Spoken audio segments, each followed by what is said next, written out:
Kita ke informasi yang pertama, di mana 2 gudang produksi sandal di Jalan Tanjung Sari, Surabaya ludes terbakar. Untuk memadamkan api, petugas mengerahkan 25 unit damkar.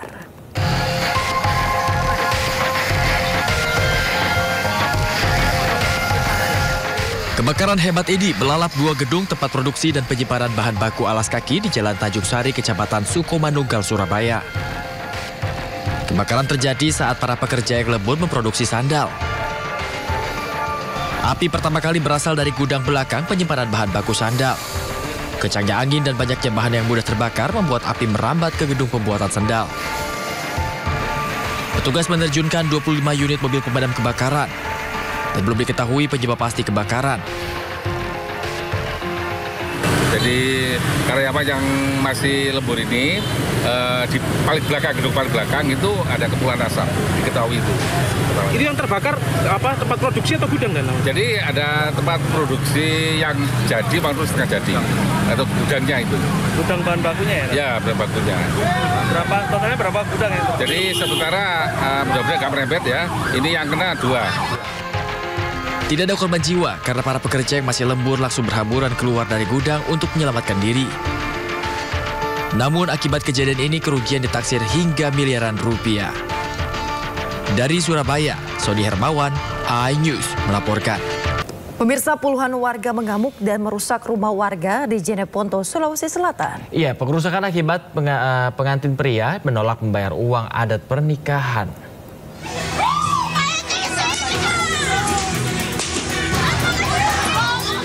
Puluhan warga mengamuk dan merusak rumah warga di Jeneponto, Sulawesi Selatan. Aksi pengerusakan terjadi diduga karena pemilik rumah calon pengantin pria sudah melamar dan melanggar kesepakatan yang tak kunjung datang membawa uang panai sebanyak 100 juta rupiah. Akibatnya warga dari pihak pengantin perempuan ini mengamuk dan merusak 1 unit rumah panggung. Kepala Desa Turatea Supandi mengatakan pada saat pelamaran uang 100 juta sebagai mahar atau uang panai disepakati kedua belah pihak. Namun menjelang hari H, pihak pengantin pria melanggar kesepakatan dan tak kunjung datang untuk membawa uang 100 juta rupiah sebagai mahar atau uang panai. Sesuai dengan penyampaian yang mewakili dari pihak perempuan yang disepakati itu waktu pelamaran itu 100 juta. Hari H perjanjian untuk datang untuk membawa uang panai tidak ditepati. Tidak ditepati bawa 100 juta itu Pak? Beruntung pada saat kejadian rumah tersebut kosong hingga tidak menimbulkan korban jiwa. Kasus pengerusakan rumah ini sudah dilaporkan oleh pihak calon pengantin pria ke Mapolres Jeneponto. Dari Jeneponto, Sulawesi Selatan, Sulaiman Naik, iNews melaporkan. Sementara itu di Badung, Bali, seorang pria nekat membakar villa tempatnya bekerja karena sakit hati dipecat oleh pemilik villa. Ya, pria warga negara Inggris merupakan pemilik villa.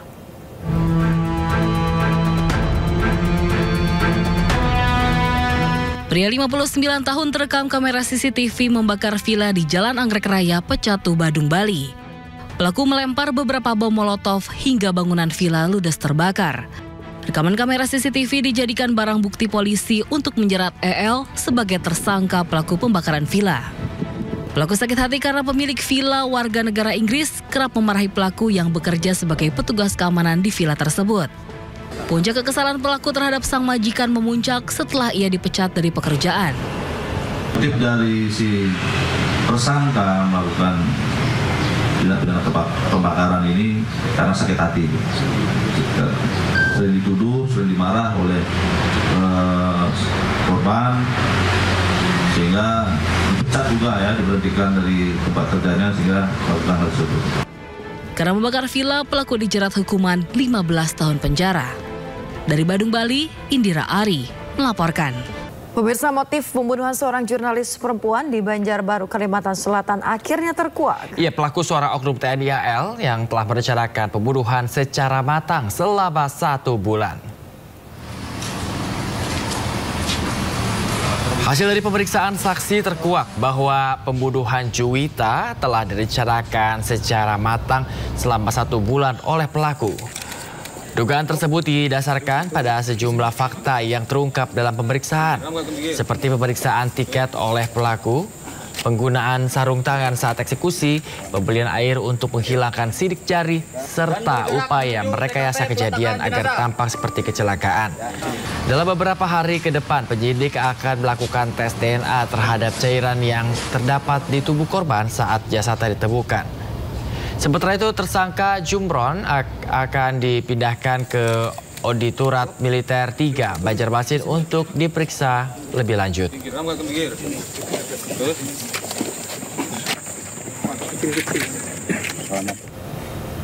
Pemirsa, motif pembunuhan jurnalis wanita di Banjarbaru oleh prajurit TNI AL terkuak. Motif berkaitan dengan hubungan antara tersangka dan juga korban. Tersangka mengaku tidak ingin bertanggung jawab menikahi korban setelah menyetubuhinya. Motifnya adalah tidak mau menikahi. Motifnya tidak mau menikahi. Kemarin rekonstruksi 33 reka adegan tidak menghilangkan kejadian-kejadian sebelumnya. Terkait ruda paksa, apakah ada terjadi ruda paksa atau tidak, kami tidak membuat reka adegannya, tapi nanti akan kita buktikan di persidangan. Sanksi tegas sudah jelas, kalau sesuai dengan undang-undang, sudah sesuai dengan aturan dan pasal yang dibebankan, itu pasti sudah dipecat. Bukan tidak tegas saja, dipecat. Dan akan menjalani proses hukum sesuai nanti dengan ketentuan aturan peradilan militer. Jadi silakan, nanti ada putusannya apa, silakan dikawal. Ini berlaku bukan hanya korbannya wartawan, berlaku juga kalau ada anak buah kami melakukan tindakan yang sama kepada masyarakat sipil. Jadi Angkatan Laut, TNI akan selalu tegas terhadap prajurit-prajuritnya yang bermasalah. Klasi 1 Bahari Jumran dan korban atas nama Juwita, di mana hasil penyidikan yang telah kita ketahui bahwasanya perkara ini adalah perkara pembunuhan berencana sesuai dengan diatur dalam pasal 340 KUHP junto pasal 338 KUHP. Kita ke informasi berikutnya. Pemirsa, Universitas Gadjah Mada Yogyakarta memecat seorang profesor guru besar Fakultas Farmasi atas dugaan kekerasan seksual terhadap belasan mahasiswi. Ya, modusnya mengajak korban melakukan bimbingan tugas akhir di rumah pelaku.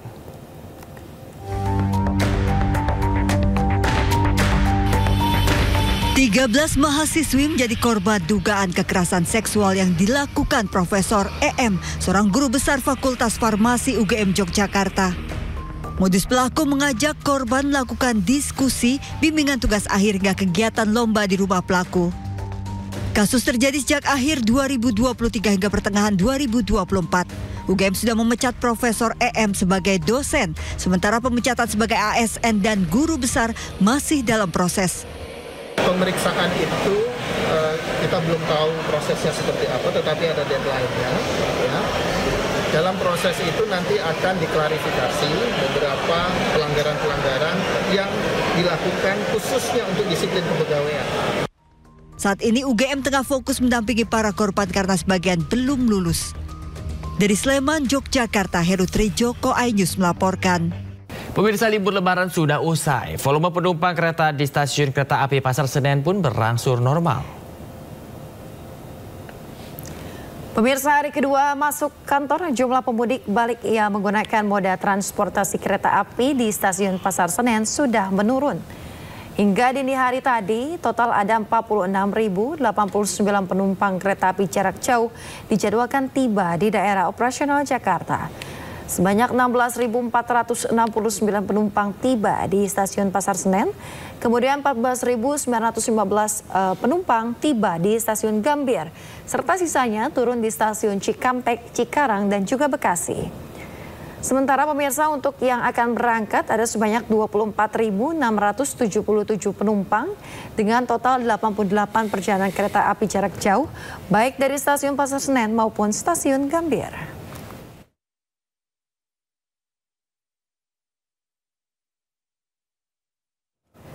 Dan pemirsa, untuk melihat kondisi dan situasi terkini di Stasiun Pasar Senen, Jakarta, sudah ada rekan Hadisti Arifa di sana. Ya, halo Hadisti, pemudik balik di Stasiun Pasar Senen ini semakin menurun, apa masih ada yang lumayan banyak terlihat ya? Ya, baik Bayu, Yasmin dan juga pemirsa, untuk situasi mobilitas pemudik yang kembali ke Jakarta pada hari ini maupun juga yang akan berangkat ini masih terlihat cukup ramai, meskipun memang ini tidak sepadat di hari-hari sebelumnya. Memang kalau kita ketahui hari ini juga merupakan hari pertama masuk sekolah, sedangkan untuk hari masuk kerja juga sudah dimulai di hari kemarin. Namun ini para pemudik banyak juga yang masih memilih untuk kembali di hari ini. Nah, kalau untuk hari ini ada sekitar 46.000 pemudik yang memilih kembali ke Jakarta, di mana ini terbagi sebanyak 16.000 yang tiba di Stasiun Senen dan juga 14.000 yang tiba di Stasiun Gambir. Sisanya ini memilih turun di stasiun-stasiun lain seperti Stasiun Cikampek, Stasiun Cikarang, kemudian juga di Stasiun Bekasi.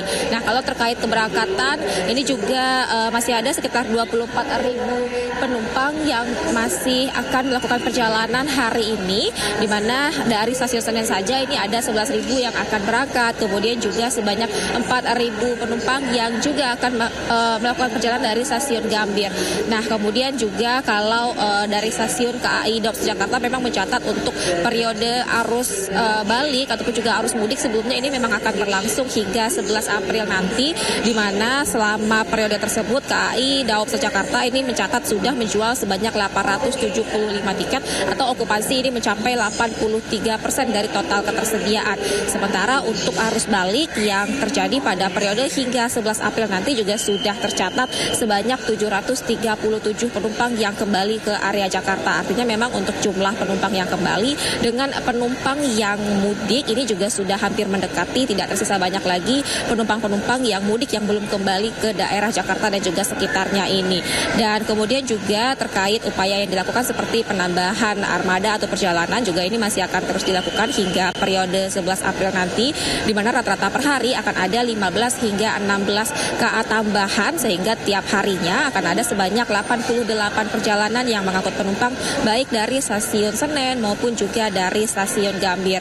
Dan kalau kami memperhatikan memang untuk hari ini dengan beberapa hari belakangan ini seperti di hari Minggu, hari Senin khususnya, ini hari ini memang tidak seramai pada 2 hari tersebut, karena 2 hari tersebut merupakan puncak arus balik, yang mana pada hari Minggu lalu dan juga hari Senin lalu ini volume penumpang yang tiba mengalami kepadatan yang cukup tinggi, begitupun juga keramaian, di mana per hari ada sekitar 51 hingga 52.000, dan kalau hari ini ada sekitar 46.000. Artinya memang untuk volume penumpang hari ini sudah mulai mengalami penurunan, begitupun juga diperkirakan hingga hari-hari kedepannya juga ini mulai mengalami penurunan ataupun juga volume kedatangan ini mulai rendah dan mulai kembali normal. Sementara demikian, Yasmin, Bayu. Ternyata masih ramai juga pemudik yang baru kembali, walaupun ini sudah mulai mepet sekali karena sudah mulai masuk bekerja ini ya. Baik, terima kasih banyak Hadisti Arifa yang melaporkan langsung dari Stasiun Pasar Senen, Jakarta.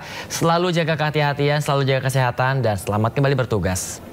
Ya, itu ternyata banyak sekali ya yang masih kembali ke Jakarta ini walaupun waktunya mepet. Ya, mungkin karena anak sekolah kan baru masuk, kalau nggak salah itu hari ini baru masuk, sehingga memilih untuk pulangnya mepet-mepet aja lah. Kapan lagi ya momen bisa berkumpul bersama keluarga dan juga ya tadi lebaran di kampung halaman. Dan memang biasanya kalau hari pertama masuk sekolah kan belum belajar secara menyeluruh ya. Kalau kata mama saya bisa halal bihalal. Halal bihalal dulu gitu ya. Tapi kalau anak SD biasanya pakai baju lebaran masing-masing. Oh iya, baru tahu nih ada tradisi begini nih. Biasanya. Cuma ya kita juga apresiasi dari pihak kepolisian, Jasa Marga dan sejumlah pihak lainnya yang turut membantu melancarkan arus mudik dan juga arus mudik lebaran di tahun 2025 ini ya, Bayu. Termasuk juga rekan-rekan reporter ya yang juga sudah rela-rela nih nggak lebaran sama keluarganya untuk mengabarkan kepada pemirsa ini seperti apa kondisi lalu lintas yang ada di sana. Ya, kita harapkan di tahun depan dan tahun depannya lagi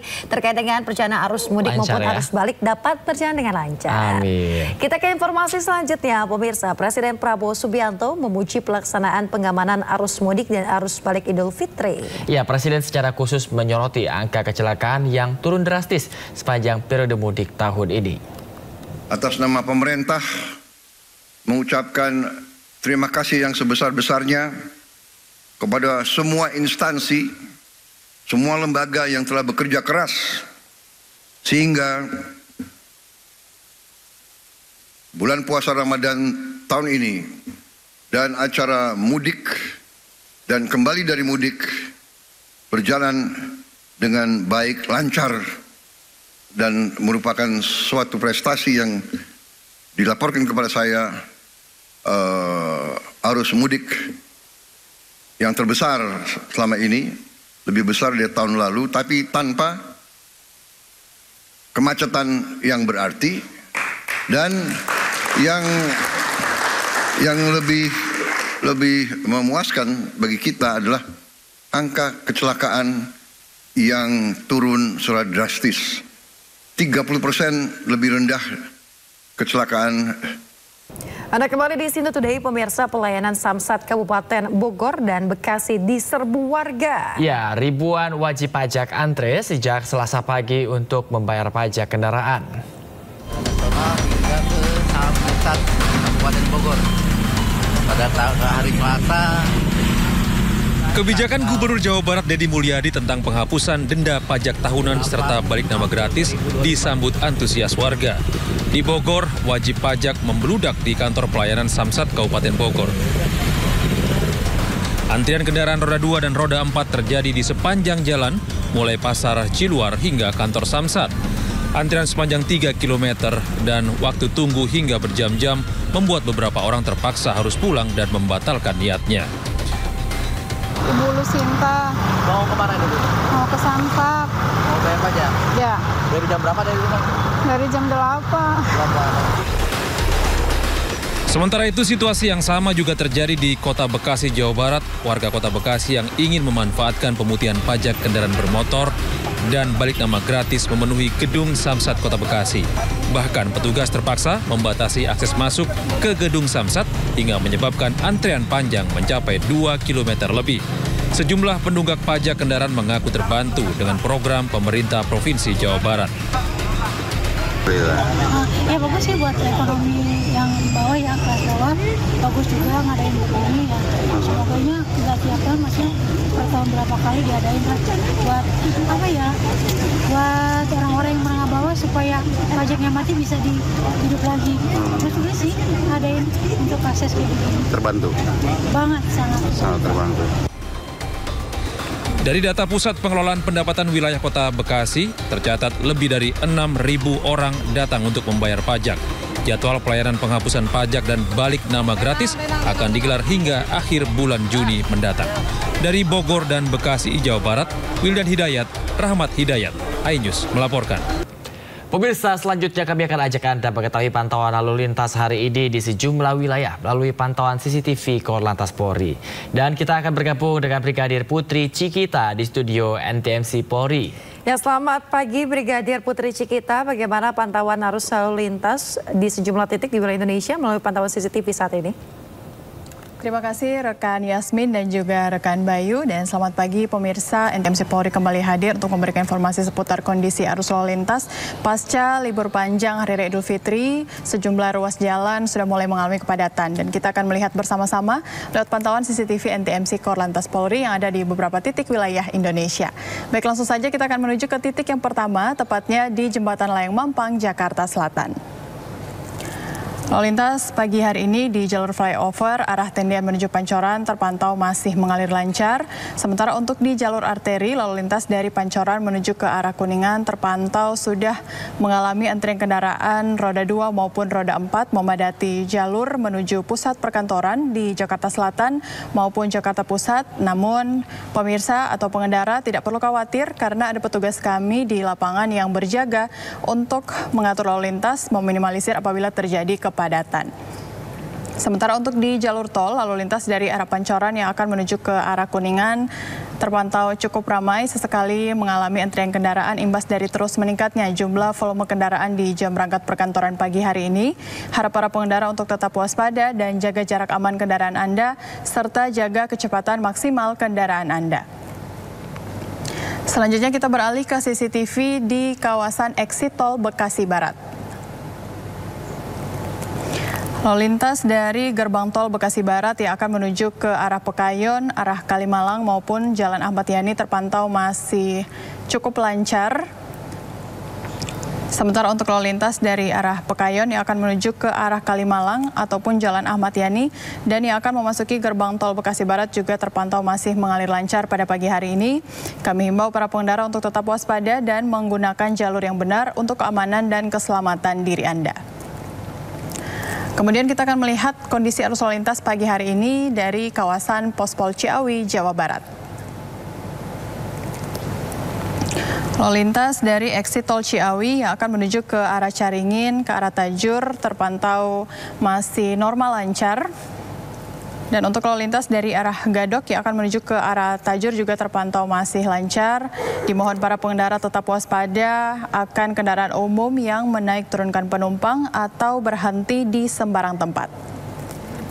Terakhir kita akan melihat kondisi arus lalu lintas di kawasan Mall Citowaru, Surabaya, Jawa Timur. Lalu lintas dari arah Sidoarjo yang akan menuju ke arah Surabaya melalui Jalan Ahmad Yani terpantau normal lancar. Terlihat kendaraan masih dapat menempuh kecepatan kendaraannya berkisar kurang lebih 30-40 km per jamnya. Dan ramainya kendaraan di kawasan ini didominasi dengan kendaraan pribadi roda 4. Bagi para pengendara yang akan melewati jalur ini agar tetap menjaga batas kecepatan kendaraan Anda.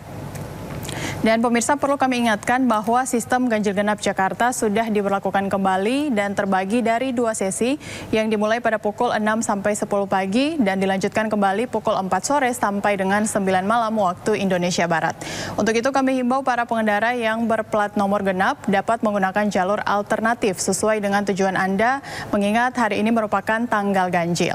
Harap para pengendara untuk dapat menyesuaikan dengan kebijakan yang berlaku. Sementara berdasarkan data IRSMS Korlantas Polri, angka kecelakaan lalu lintas di Indonesia 1 kali 24 jam terjadi sebanyak 301 kasus laka lantas. Dengan rincian 26 meninggal dunia, 58 luka berat, 408 luka ringan, dan dari 301 kasus tersebut, 99% terjadi di jalan non-tol.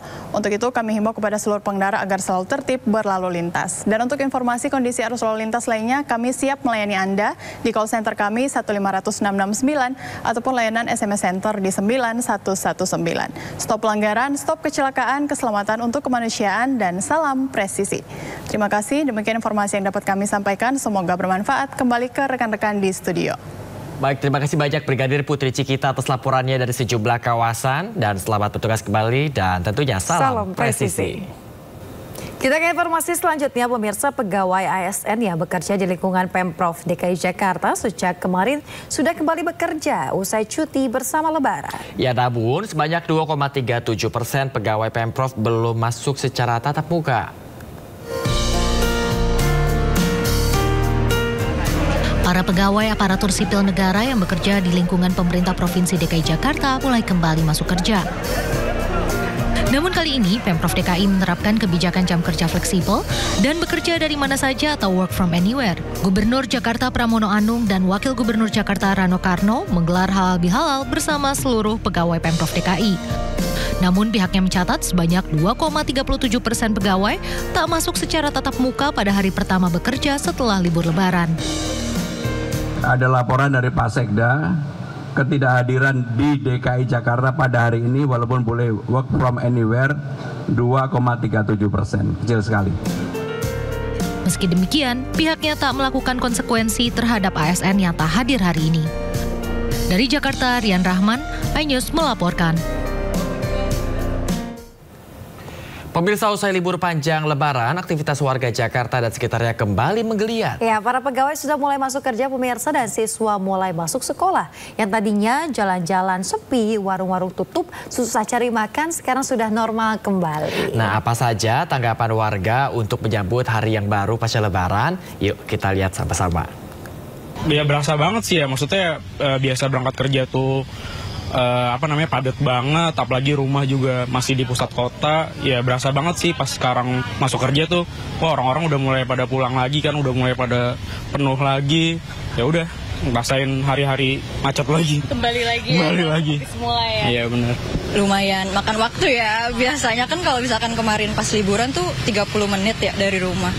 ke ke pusat kotanya. Kalau tadi tuh padat sih, Kelenteng Agung aja udah macet lagi kayak biasanya. Macet lagi.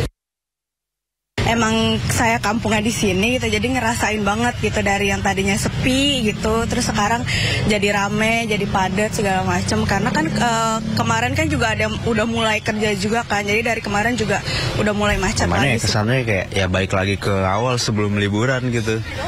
Cuman kan balik lagi kita penyesuaiannya selama berapa ya, kurang lebih seminggu kan kita sepi itu kan, Jakarta enak gitu. Terus kayak sensasi, bukan sensasi sih, suasananya ya kayak bukan Jakarta pada umumnya aja gitu. Gimana kalau Yasmin sudah merasakan kalau Jakarta sudah kembali ramai lagi? Ya nampaknya sudah mulai terlihat ya. Beberapa waktu lalu saya sempat melihat pada saat H-2 Lebaran atau H-3 Lebaran, suasana di sekitaran Bundaran HI itu sepi banget. Yang biasanya tuh kalau siang rame, macet, terus banyak orang ataupun para pekerja yang cari makan keluar ya. Tapi terlihat landai, kemudian juga beda dari biasanya pokoknya. Sampai bingung, ini di Jakarta bukan sih sebenarnya gitu ya kadang-kadang ya. Nah pas banget ini udah masuk kantor lagi nih, kayaknya udah merasa di Jakarta lagi kayaknya kita nih ya. Ya pemirsa, usai libur Lebaran, ini biasanya menjadi momen bagi pendatang baru yang tiba di Jakarta juga. Ya, Gubernur Jakarta Prabowo Anung juga menegaskan pemirsa mempersilahkan masyarakat dari luar Jakarta untuk mencari kerja dan tak akan melakukan operasi justisia. Prabowo mengaku selama 3 tahun terakhir jumlah urbanisasi dari luar menuju Jakarta ini mengalami penurunan. Bahwa Jakarta ini terbuka bagi siapa saja, tidak ada operasi justisia. Yang kami lakukan adalah pendekatan dukcapil. Secara administrasi dia harus mempunyai keanggotaan di mana yang bersangkutan pernah berada. Dan silakan mencari pekerjaan di Jakarta, kalau perlu keterampilan, pendidikan, pelatihan, kami akan menyiapkan untuk itu. Kita ke informasi lain pemirsa, jalani pemeriksaan di Inspektorat Kementerian Dalam Negeri. Bupati Indramayu Luki Hakim dicecar 43 pertanyaan terkait pelesirannya ke Jepang. Ya, meski Luki Hakim mengakui salah dan siap menerima sanksi, Kemendagri melakukan pemeriksaan menyeluruh guna memastikan ada tidaknya penyalahgunaan anggaran negara dalam pelesiran tersebut.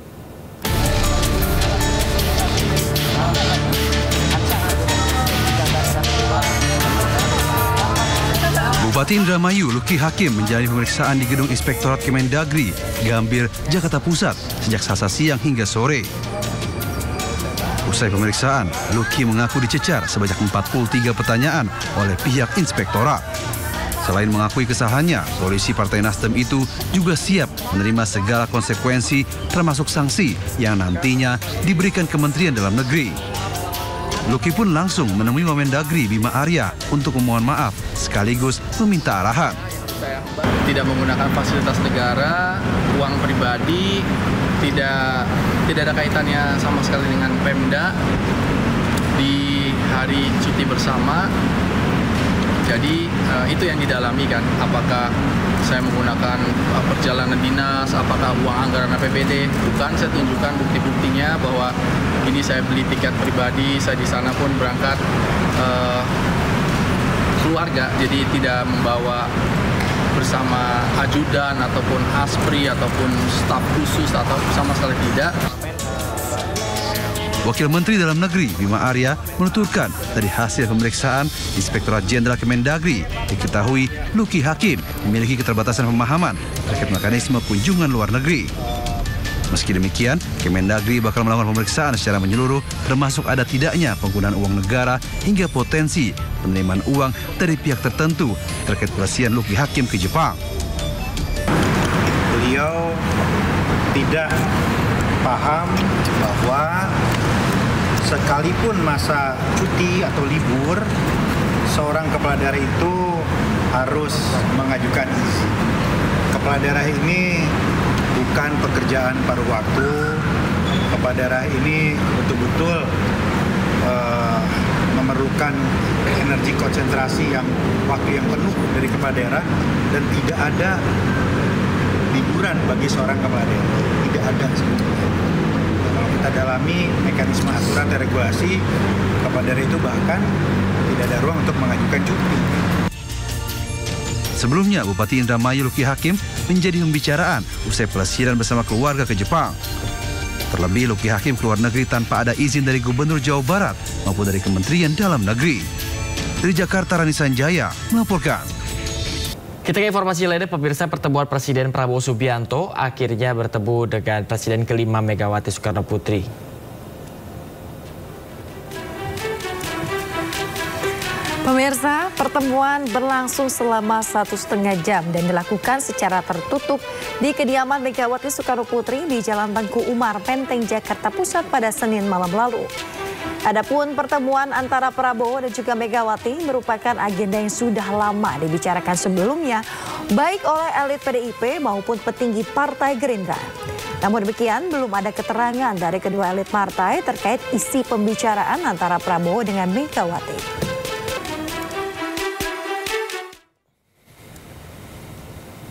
Sementara itu, foto pertemuan antara Presiden Republik Indonesia Prabowo Subianto dan juga Ketua Umum PDI Perjuangan Megawati Soekarno Putri juga diunggah oleh Ketua Harian Partai Gerindra Sufmi Dasko Ahmad di akun Instagram miliknya.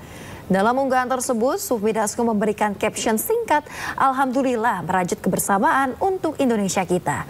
Pertemuan yang digelar pada tanggal 7 April kemarin dilakukan di kediaman Megawati di Jalan Tengku Umar, Jakarta Pusat. Pertemuan Prabowo Megawati diunggah Sufmi Dasko Ahmad, yang mana ini pun viral di media sosial.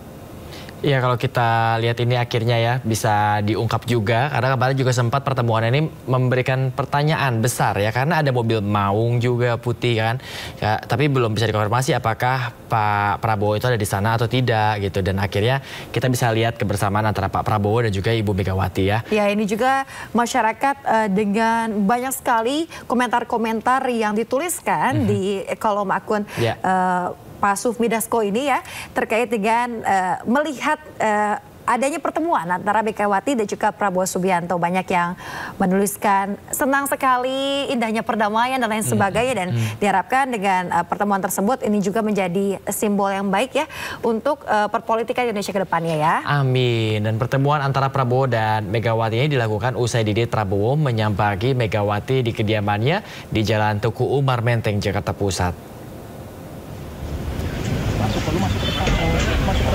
Pemirsa, putra Presiden Prabowo Subianto, Didit Hedi Prasetyo datang bersilaturahmi dengan Megawati Soekarno Putri di hari pertama Lebaran pada 31 Maret lalu.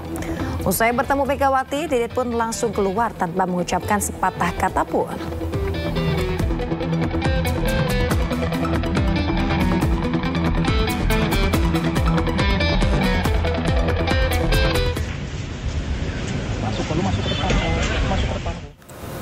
Pemirsa, politisi PDIP Ferdinand Huta Hayan mengatakan Indonesia sedang membutuhkan persatuan dan kekuatan besar sehingga Prabowo tak mungkin mengabaikan PDIP. Ya, berikut cuplikan diskusinya dalam program Rakyat Bersuara bersama Aiman Wicaksono. Ya, memang tadi malam betul ada pertemuan antara Pak Presiden dengan Ibu Mega di Tengku Umar, tetapi terkait pokok materi pembicaraan beliau berdua memang ya kita tunggu rilis resminya. Jadi kalau di foto kan hanya berdua. Jadi sebelumnya bertemu dulu rame-rame tapi kemudian berbicara empat mata begitu ya? Ya, kira-kira seperti itu. Tidak ada yang tahu isi pembicaraannya? Sampai hari ini kami semua tidak mendapat informasi, nanti akan dirilis mungkin secara resmi oleh Dewan Pimpinan Pusat, tetapi kami sampai saat ini memang belum memiliki informasi tentang materi. Tapi di internal sudah tahu bahwa kemarin ada Pak Prabowo. Kalau kemarin semua internal kita mengetahui bahwa ada pertemuan itu pada saat malam Pak Prabowo setelah dari istana mengunjungi Ibu Mega, jadi memang sudah dijadwalkan sebelumnya.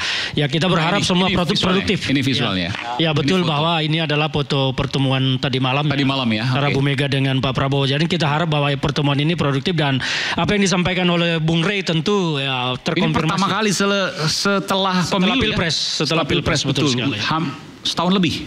Ya, setahun lebih lah. Karena beberapa kali pertemuan ini kan tertunda dan akhirnya tadi malam pertemuan ini pun terjadi di sela-sela kondisi bangsa kita yang membutuhkan semua persatuan dan kekuatan. Karena Pak Prabowo tidak mungkin mengabaikan PDI Perjuangan. PDI Perjuangan itu punya sejarah kuat. Kalau sedang menjadi oposisi, PDI Perjuangan itu sangat kokoh, sangat kuat. Jadi Pak Prabowo tentu akan berhitung dengan kekuatan PDI Perjuangan. Maka Pak Prabowo berharap bahwa PDI Perjuangan dan Ibu Megawati Soekarno Putri mensupport pemerintahannya untuk menghadapi badai yang memang sedang kita hadapi saat ini. Seperti itu. Ya, tapi seperti yang... Ya, di sisi lain, Presiden Prabowo Subianto mengaku heran dengan anggapan Indonesia gelap yang beredar di dunia maya dalam beberapa waktu terakhir. Ya, Prabowo mengklaim temuannya di beberapa daerah justru tidak mengindikasikan Indonesia gelap. Saya juga heran. Ya, ada orang yang mengatakan Indonesia gelap. Ya, saya kalau dia memang merasa gelap ya itu hak dia. Tapi kalau saya bangun pagi saya lihat Indonesia cerah. Iya kan? Kalau saya ketemu petani gembira. Harga pangan, peningkatan hasil mereka naik secara drastis. Produksi naik secara drastis. Kita potong semua regulasi yang nggak benar. Kita sederhanakan.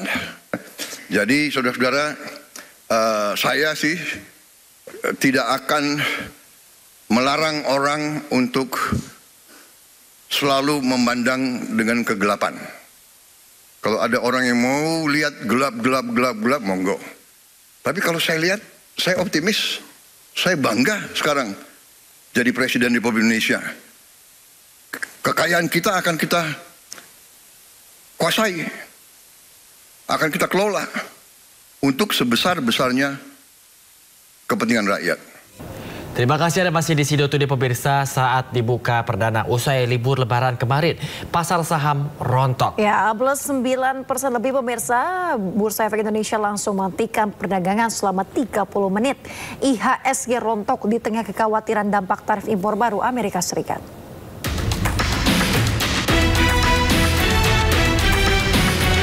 Indeks harga saham gabungan atau IHSG lagi-lagi rontok parah hari ini. Baru beberapa menit dibuka perdana usai libur lebaran, IHSG terjun 9,19%. BI langsung menghentikan sementara perdagangan saham selama 30 menit. Amblesnya IHSG dipicu kekhawatiran meluas dampak penerapan tarif impor Trump, terutama makin memanasnya perang dagang Amerika-Cina. Terlebih, sikap keras Trump untuk menaikkan lagi tarif impor ke Cina hingga 84%. Sementara itu, terkait tarif impor Trump 32% yang dikenakan ke Indonesia, Presiden Prabowo menugaskan Menko Perekonomian dan Menteri Keuangan untuk melakukan negosiasi. Indonesia memilih jalur negosiasi, bukan membalas menaikkan tarif. ASEAN akan mengutamakan negosiasi. Dalam pengumuman Gedung Putih, tarif impor 32% untuk Indonesia akan diterapkan mulai besok. Tim Liputan iNews melaporkan. Pemirsa, sebelumnya Bursa Efek Indonesia memutuskan untuk melakukan penyesuaian ketentuan batas auto rejection bawah atau ARB serta melakukan penyesuaian ketentuan pelaksanaan penghentian sementara perdagangan efek atau trading halt. Auto rejection bawah atau ARB maksud kami, kini menjadi 15% dari ketentuan sebelumnya sebesar 20% hingga 35%. Sehingga dalam situasi indeks harga saham gabungan anjlok 9,19% sesaat setelah pasar dibuka.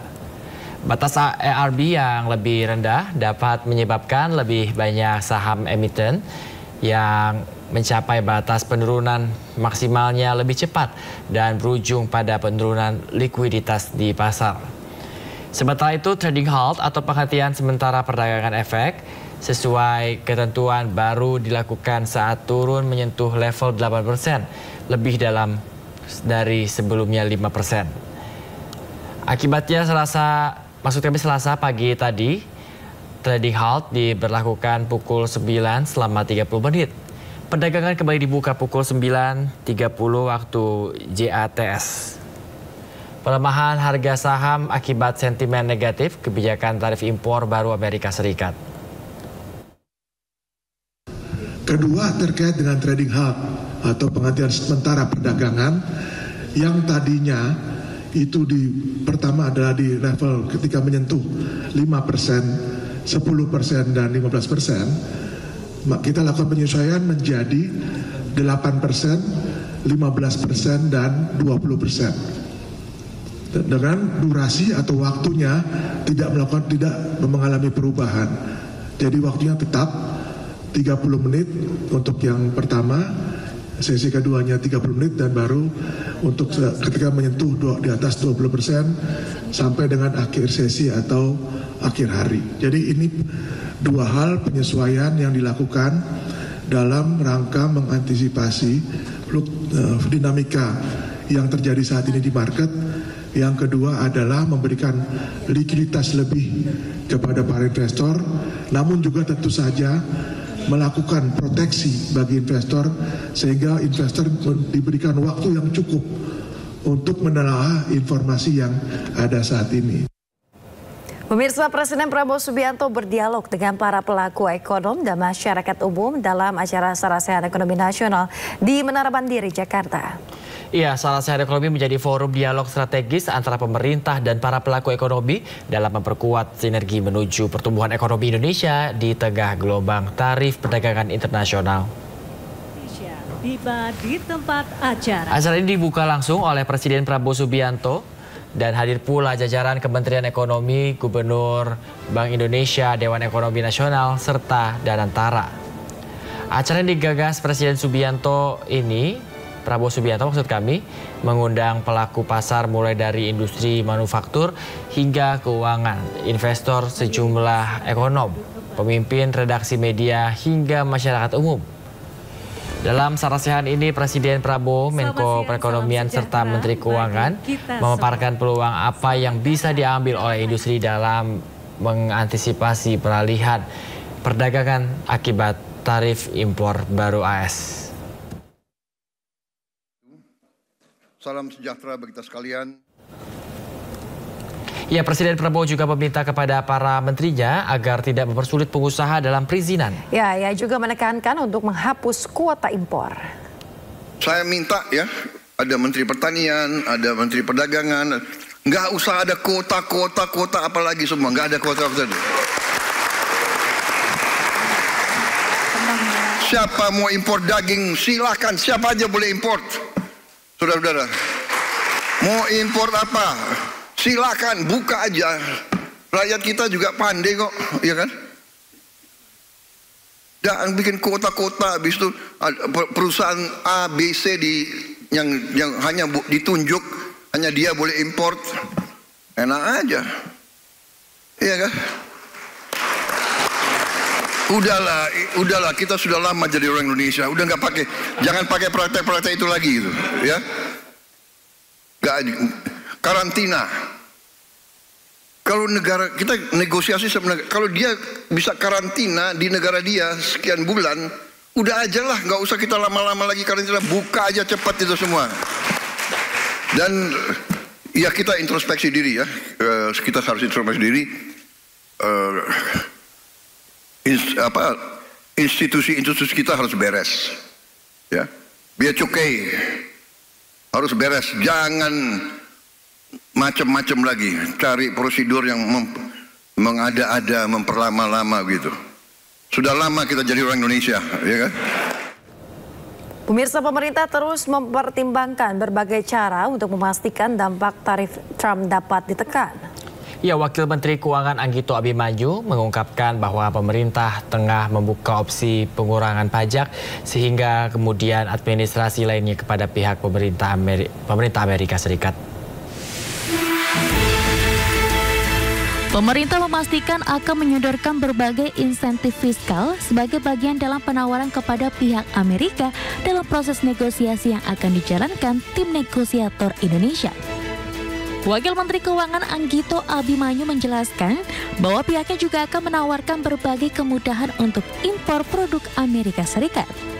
Menurut Anggito, tawaran tersebut telah masuk ke dalam daftar opsi yang tersedia, sehingga nanti Menko Perekonomian Erlangga Hartarto dan tim negosiasi akan memiliki banyak opsi penawaran dalam proses pembicaraan dengan pemerintah Amerika Serikat.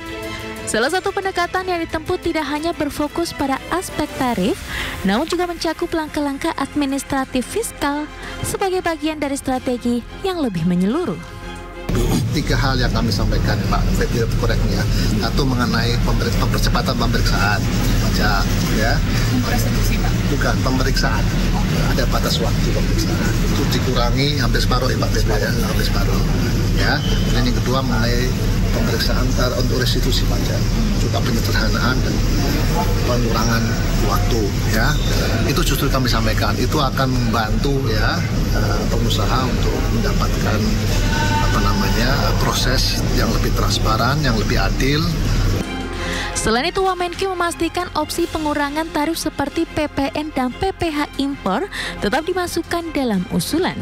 Namun perhitungan yang dimasukkan masih dalam tahap kajian cost benefit pemerintah.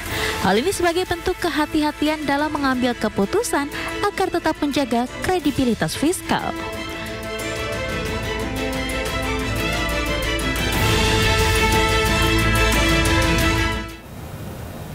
Ya, sejalan dengan upaya negosiasi dengan Amerika Serikat, pemerintah siap mengirimkan proposal penawaran sebagai bagian dari proses negosiasi dengan Presiden Amerika Serikat Donald Trump terkait tarif impor sebesar 32%. Ya, salah satunya proposal relaksasi perdagangan dengan US Trade Representative atau USTR. Pemerintah Indonesia segera mengirimkan proposal penawaran sebagai bagian dari proses negosiasi dengan Presiden Amerika Serikat Donald Trump terkait tarif impor yang dikenakan kepada Indonesia sebesar 32%. Jalur yang ditempuh melakukan negosiasi intensif dengan Amerika Serikat, di mana pemerintah tengah mengkaji sejumlah upaya relaksasi perdagangan yang akan dituangkan dalam proposal untuk ditawarkan ke Amerika Serikat. Komunikasi intensif juga telah terjalin dengan pemerintah Amerika Serikat, salah satunya melalui US Trade Representative atau USTR. Jumlah relaksasi dipertimbangkan masuk ke dalam daftar poin akan dinegosiasikan, mulai dari tawaran kemudahan impor hingga potensi penurunan biaya masuk untuk meminimalisir defisit. Pemerintah juga menawarkan 3 hal ke Amerika Serikat sebagai bahan negosiasi. Pertama, peningkatan volume impor produk dari Amerika Serikat. Kedua, pemerintah mempertimbangkan pemberian insentif fiskal dan non-fiskal berupa keringanan bea masuk serta untuk berbagai pungutan perpajakan. Dan yang ketiga, pemerintah akan mempertimbangkan deregulasi non-tarif measure atau MTMS melalui relaksasi tingkat komponen dalam negeri atau TKDN terhadap sektor ICT dari Amerika. Untuk tawaran peningkatan volume impor, pemerintah akan mendorong produk-produk yang sudah biasa diimpor seperti gandum, kapas, hingga minyak dan gas. Selain itu, Indonesia akan memperbesar volume impor dari produk yang masuk 10 teratas seperti elektronik, furniture kayu, sepatu, tembaga hingga emas dari sisi ekspor. Sedangkan dari impornya ada produk semikonduktor. Selanjutnya, pemerintah juga akan memberikan insentif fiskal dan non-fiskal berupa keringanan bea masuk serta untuk berbagai pungutan perpajakan. Meskipun Indonesia telah mematok tarif yang rendah untuk Amerika Serikat. Selain itu, upaya tawaran yang terakhir, pemerintah akan mempertimbangkan deregulasi non-tarif measure atau MTMS melalui relaksasi tingkat komponen dalam negeri terhadap sektor ICT dari Amerika Serikat. Di sisi lain, pemerintah juga menawarkan tawaran terkait evaluasi larangan terbatas atau LARTAS dan percepatan halal. Dalam bernegosiasi dengan US Trade Representative dan US Chamber of Commerce, Indonesia memastikan tidak mengenakan tarif balasan atau retaliasi terhadap produk Amerika Serikat yang masuk ke Indonesia.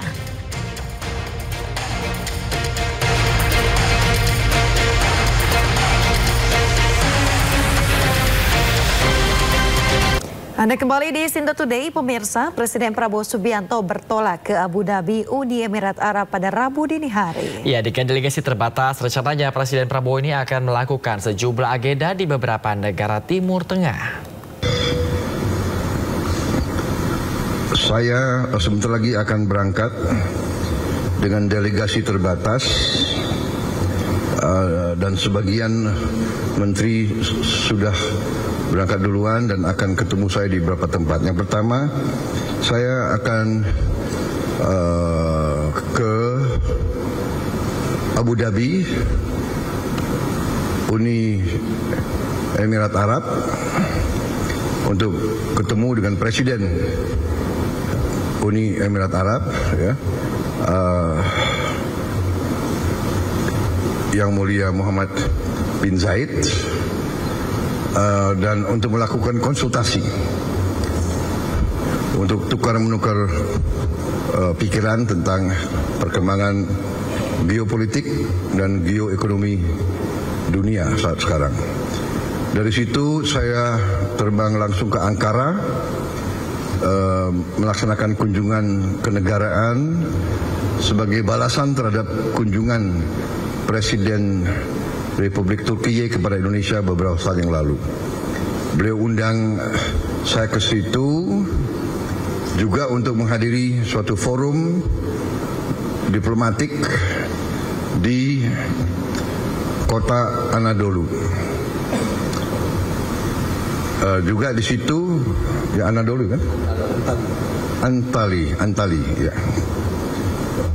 Di situ saya juga akan melaksanakan konsultasi dengan beliau tentang beberapa hal juga menyangkut geopolitik dan geoekonomi, juga kerjasama industri dan perdagangan dan pendidikan serta kebudayaan. Kita punya hubungan yang cukup luas dan komprehensif dengan Turki. Dari situ saya segera tanggal 12 akan mampir di Mesir, di Kairo. Saya akan konsultasi dengan Presiden Sisi. Kemudian dari Kairo saya akan terbang ke Doha, Qatar, untuk melaksanakan kunjungan kenegaraan dan untuk menyelesaikan kesepakatan antara Qatar dan Indonesia, juga tanda tangan berbagai perjanjian dan kesepakatan yang cukup strategis bagi kedua negara kita.